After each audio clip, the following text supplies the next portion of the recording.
You did everything right. 20 net carbs, clean ingredients, perfect macro math, and still, the scale will not move. Your ketones stay stubbornly low. Your hunger shows up again 2 hours later like you never ate. The label says you are safe, but your body is acting like you are not. That is the net carb lie, and it starts with what that subtraction is really assuming. Moving to slide 2. Net carbs is a label shortcut. Total carbs minus fiber minus some sugar alcohols. The problem is that subtraction is not a measurement of what happened in your body. It is a guess. When a company subtracts fiber, they are assuming that fiber contributes 0 usable energy and 0 meaningful blood glucose for everyone every time. But fibers are a mixed bag. Some are mostly inert and pass through, some are fermented by gut microbes. Fermentation does not create glucose directly, but it does create short-chain fatty acids that you can absorb and use as energy. That matters on keto, because more usable energy can mean less demand for ketone production. Then there is the minus some sugar alcohols part. Different sugar alcohols are absorbed differently. Erythritol is mostly absorbed and excreted. Maltitol is partially absorbed and often raises glucose noticeably. Labels often group them under one neat subtraction that doesn't match your response. Net carbs is not a law of physiology. It is an accounting system that only works if your body behaves like the average the label imagined. Moving to slide 3. Your body counts carbs differently because digestion is not uniform. Your gut microbes decide how much fiber gets fermented. Cooking and cooling can change how starch behaves and how quickly it breaks down. How well you chew changes how fast carbs hit your bloodstream, and stress hormones can push glucose higher even when the food did not change. The label is static. Moving to slide 4. Fiber is not automatically 0. When certain fibers ferment, you absorb short-chain fatty acids, which is real energy entering your system. In some people, some fibers can also nudge glucose up a bit, especially when they come with other processed ingredients. And when your body has more usable fuel coming in, ketone production can dip. Net zero on paper can still be not zero in practice. Moving to slide 5, here's the trick that catches keto people. Added isolated fibers. Food companies can spike a bar, bread, or tortilla with ingredients like inulin, chicory root fiber, soluble corn fiber, dextrin, or tapioca fiber, then subtract most of it to make the net carb number look tiny.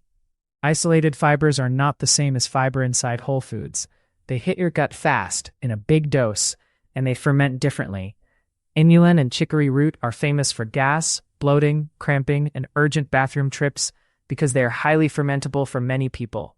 Soluble corn fiber and dextrins are often marketed as low impact, but some forms are partially digestible, and some people see a glucose bump or stalled ketosis anyway.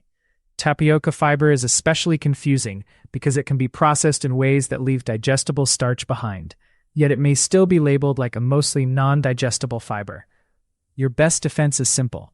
If a product's fiber is added, or it tastes like bread but claims 2 net carbs, treat it like a test, not a staple. Your gut and your ketone meter will tell you what the label will not, and that sets up the real story on sugar alcohols. Moving to slide 6.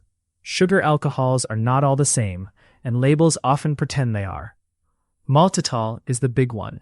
For many people, it raises blood glucose noticeably, especially in bars and chocolate where the dose is high. Sorbitol is only partially absorbed, so some of it still counts, and the rest can cause gas if you push it. Xylitol can trigger an insulin response in some people, even when glucose barely moves, which matters if you are using ketones as a signal. Erythritol is the least likely to raise glucose because most of it is excreted, but blends change everything. Companies mix sweeteners so the impact is harder to predict. Then subtracts show net carbs that feel safer than they are. If your results feel random, it is often a sweetener blend wearing a mask. Moving to slide 7. A lot of keto snacks hide starch under health-sounding names. Resistant starch claims do not guarantee your body treats it as resistant once it is baked, extruded, or turned into a crisp. Modified starch in snacks can digest fast, and powders are even worse because they bypass chewing, which usually slows intake. Liquid calories spike easier for the same reason. If a product is easy to swallow, it is often easy to absorb, even when the front label says otherwise. Moving to slide 8. When ketosis breaks, it usually happens quietly. A glucose bump or an insulin bump tells your fat cells to hold on a little tighter, and it tells your liver to stop making as many ketones. That can happen even if your total carbs are not huge, especially when the carbs come in a fast form, like syrup, starch, or certain sugar alcohols. Meanwhile, glycogen refills in the background, so you might feel fine that day, then wake up hungrier the next morning. That is when people say keto stopped working, but what really happened is you lost the appetite control you were counting on. Later that night, cravings return because your brain remembers the quick fuel. Protecting ketosis is less about willpower and more about removing the small triggers that keep flipping the switch. Moving to slide 9. This is how the keto snack loop starts. The bar feels like a win, then energy dips mid-afternoon, so you grab another safe snack. Daily carbs creep up without a real meal, and ketones stay suppressed because insulin keeps getting nudged. You are not failing keto. You are getting baited into grazing on products designed to be easy to eat. Moving to slide 10. To spot traps fast, scan the ingredient list before you trust the net carbs. Long lists often mean the food is engineered to taste sweet while staying shelf-stable. Watch for multiple sweeteners blended together because the company can hide the real dose of the one that hits you hardest. If you see isolated fibers near the top, like soluble corn fiber or IMO, assume some of it may act like digestible carbs for you. Look for starches with fancy names, including modified food starch, tapioca starch, rice flour, and resistant versions in processed snacks. Then check serving size games. If the package is easy to eat in one sitting, do the math for the whole thing. The label is a claim, your body is the scoreboard, and that is where reality shows up. Moving to slide 11. Don't guess. Test your reality. Grab a fingerstick glucose meter and run a simple experiment. Pick 2 meals that look similar on paper, like chicken salad with olive oil versus chicken salad with a keto dressing, or eggs with avocado versus eggs with a low-carb tortilla. Keep protein roughly the same. Change one variable. Test glucose right before you eat, then at 60 and 120 minutes. You're not chasing perfection. You're looking for patterns. If one meal reliably pushes you higher, that's useful data. The next morning, check ketones if you track them. Compare that reading to how you slept and how hungry you feel before lunch.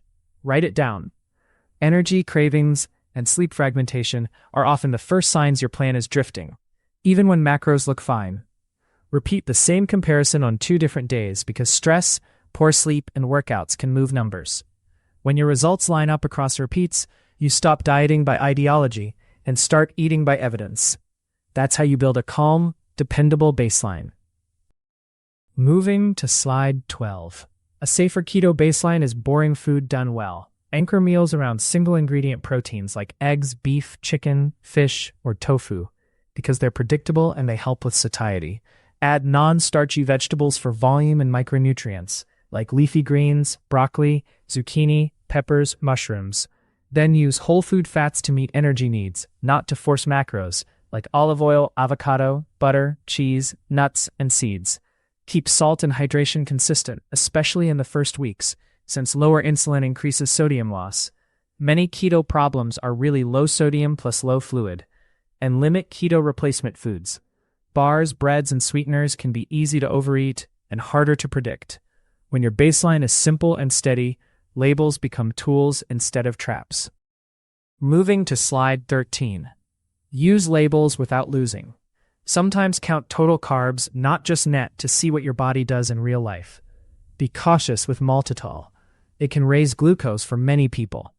Treat fiber as variable, because some fibers still affect you, depending on the type and the dose. Keep prioritizing satiety signals. If a product makes you snacky, it's not helping. Then adjust based on your meter, ketones, hunger, and sleep. If this was helpful, subscribe for more. Comment with one food you want to test this week. This content is for education only and is not medical advice. Fix the metabolism, not just the symptoms.